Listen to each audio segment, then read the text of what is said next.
When the war in Afghanistan came to its chaotic conclusion, roughly 90,000 Afghans became eligible for entry into the United States with special immigrant visas. A man who shot 2 National Guards a block from the White House yesterday was one of them.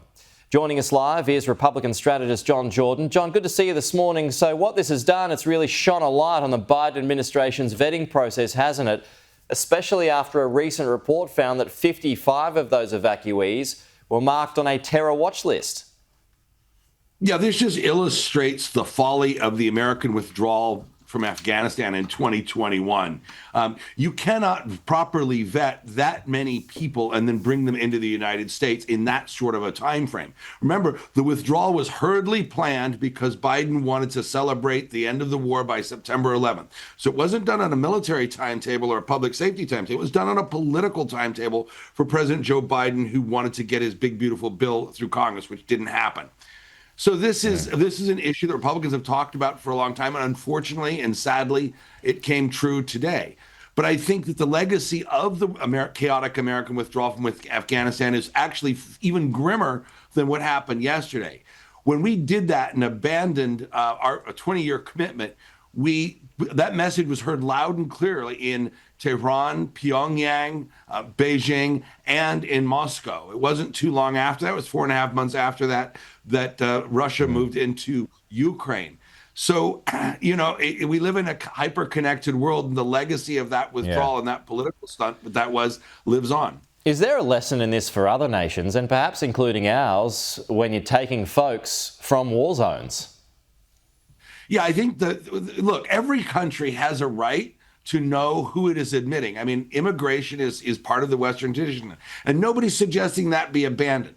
But at the same time, every country has a right to borders. Australia, being an island, is uniquely situated.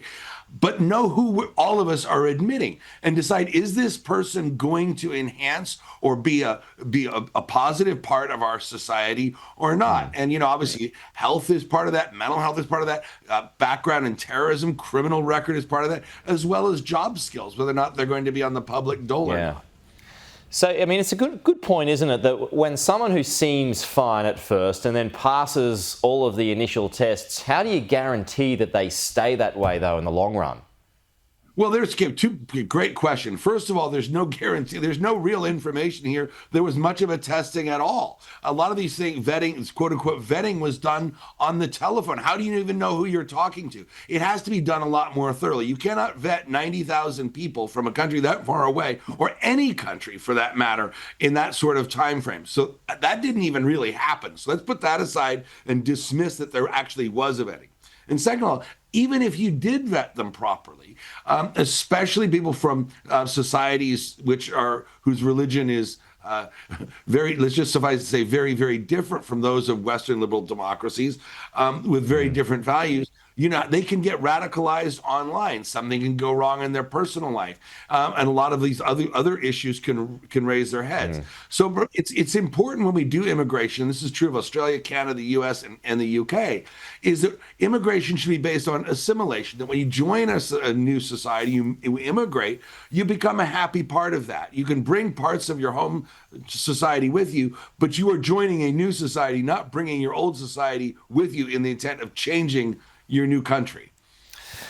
Let's change topics just for one note before we leave, because you and I, we've spoken so much about Russia in recent years. John, you've had these comments from Vladimir Putin overnight saying, he might be open to something, but the Ukrainians have got to give up territory, and basically it's got to be on Russian terms.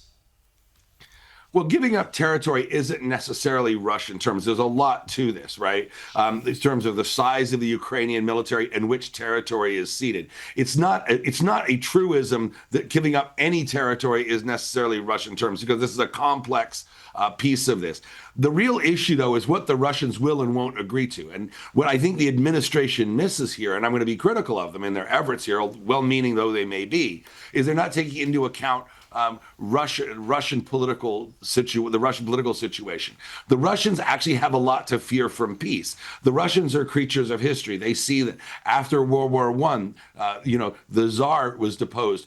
After the end of the Cold War, there was the terrible Yeltsin time from the Russian point of view. And Putin and Russian leadership fear a collapsing Russian economy, hundreds of thousands of troops coming home who are at various levels of aggressiveness, mental illness, and other psychological problems coming home. And his history tells us that that type of situation, that brew of a collapsing economy, lost war, or at least a war that wasn't won outright, is a very dangerous thing for Russian leaders. And Russians, especially Putin, live history in ways that Westerners do not. Yeah, that's and true. so I think they're more afraid of peace, actually, than they are of war, and we have to change that calculation if we want to end this. That's a good point. Yeah, they live history in a way that others don't. I like that, and it's true. John, it's good to talk to you again. Thank you.